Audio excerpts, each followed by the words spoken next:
Привет, меня зовут Денис, и сегодня я покажу вам мой процесс создания коврика с помощью вот такого вот тафтингового пистолета. Мне захотелось сделать сегодня что-то абстрактное, может быть, нестандартной формы, будет много ярких цветов, поэтому поехали!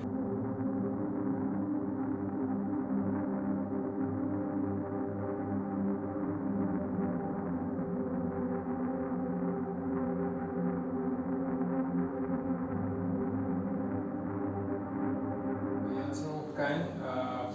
Это театральный холст двунитка. Я его также использую для своих ковриков. В нем есть некоторые минусы, так как это леон, он немножко растягивается в процессе, поэтому достаточно хорошо натягивайте вашу ткань в самом начале. Возможно, в процессе вам придется немного ее подтягивать. В общем, я не приобрел себе пока что моталку для пряжи, поэтому использую вот такой вот хардкорный вариант. Это дрель и, соответственно, обычные трубы, которые нанизываются на обычные шпильки. И пряжа кладется в кастрюлю и поехали. Все приматывается. Что я покажу этот супер процесс.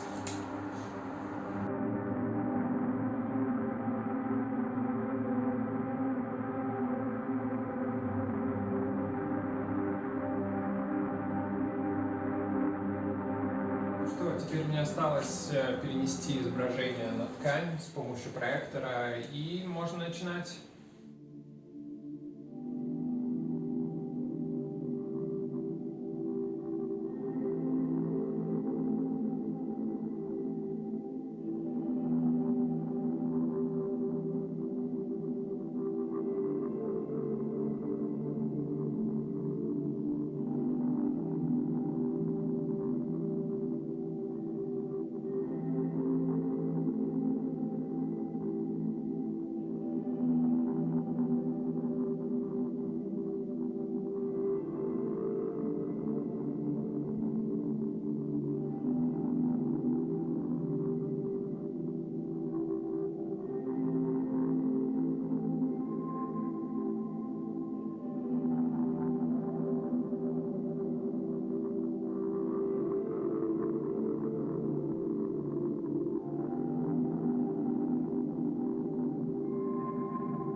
Коврик почти готов, осталось зафиксировать пряжу ткани.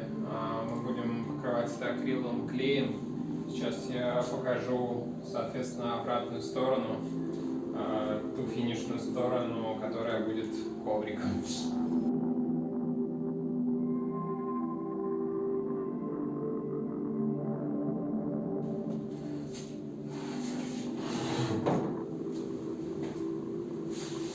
Я, в принципе, готов наносить клей.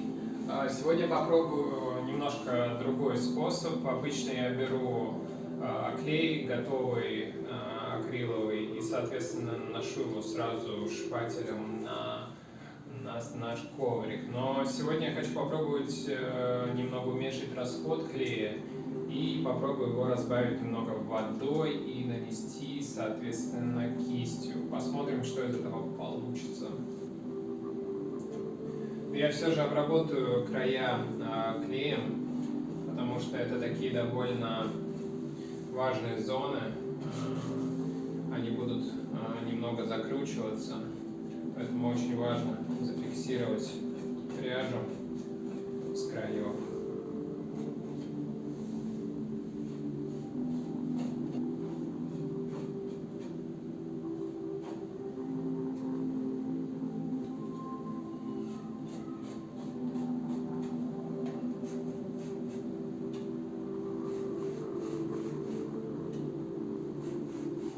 Я промазал все клеем, вроде рабочая схема, использовать акриловый клей, разбавленный в воде. Сейчас оставляем это все дело сушиться на ночь, и завтра продолжим работу над этим ковриком.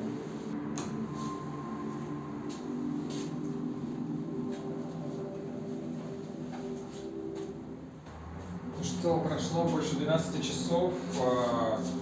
Время проверить задник, и можно срезать коврик.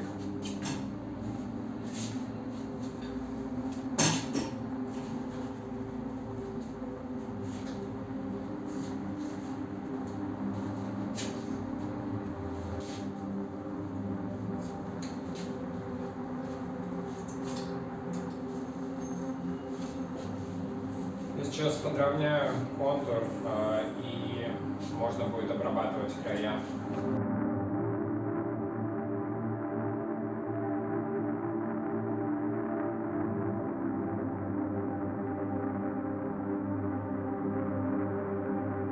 Пришло время обработать края. Я буду использовать метод водопада, так он называется на английском, waterfall edge. Это когда вы немножечко заворачиваете край, и, соответственно, набитая пряжа становится немножко под горизонтальным углом, чтобы когда вы положили коврик, соответственно, на пол, он образовывал такой плавный переход.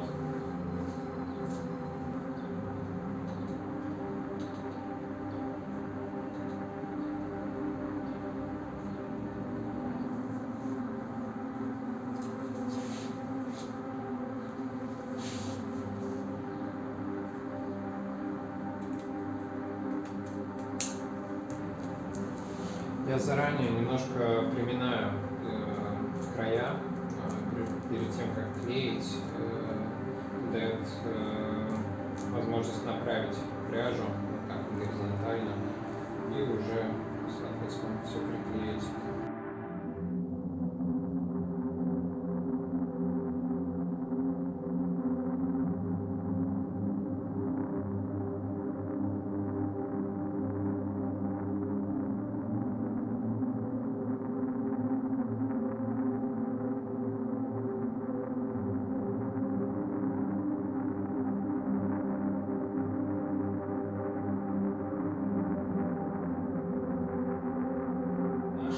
Края обработаны, осталось сделать подложку. Вот. Я буду использовать довольно тонкую канву в этот раз, попробую и этот материал.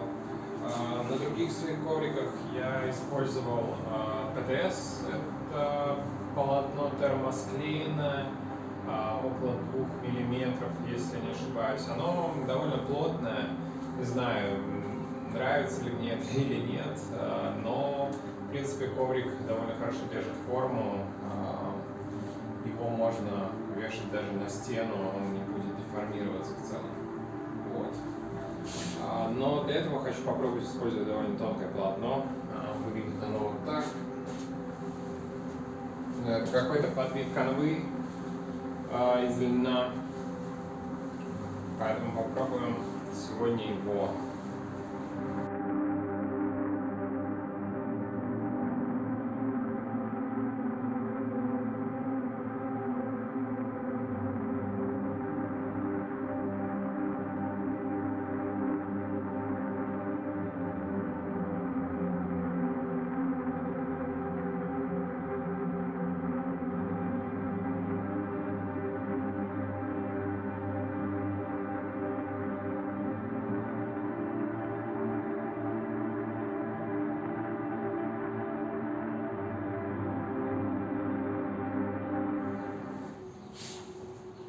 Я вырезал нашу ткань по маркеру, так оно сюда встает.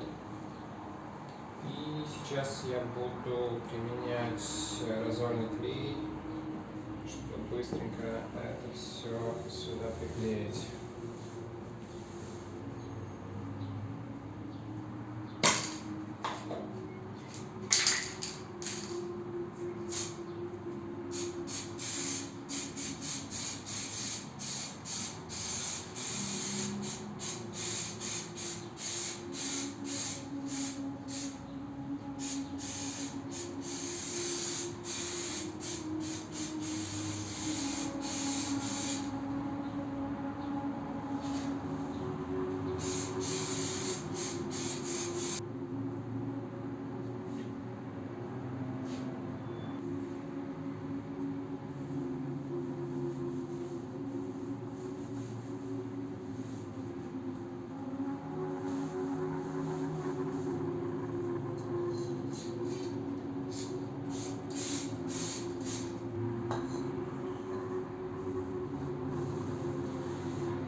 Так, ну, осталось наш коврик немножко постричь. Наверное, мой любимый процесс очень увлекает.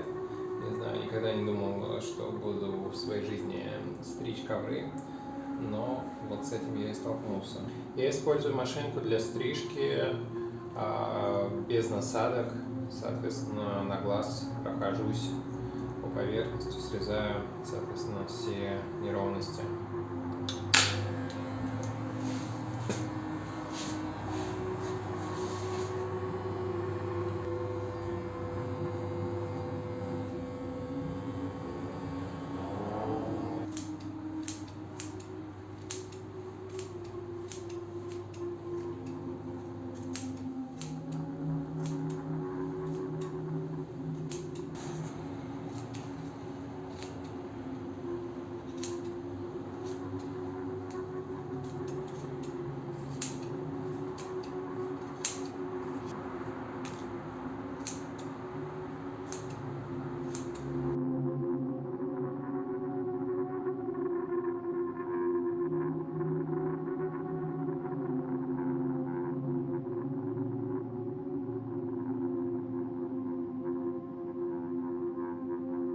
Наконец-таки я его закончил, он постриженный, пропылесошенный, чистый коврик, на нем можно даже развлечься. Цвета, цвета просто офигенные, я не думал, что будет так ярко и круто. Спасибо, что досмотрели это видео до конца, ставьте лайки, подписывайтесь. Это мое первое видео такого формата, поэтому где-то могут быть какие-то несостыковки и так далее. Пишите комментарии, отвечу на все вопросы, связанные с созданием ковриков, постараюсь на них ответить. Если вам нужен какой-то кастомный ковер, также пишите мне. На этом, наверное, все. Всем спасибо и до следующих встреч.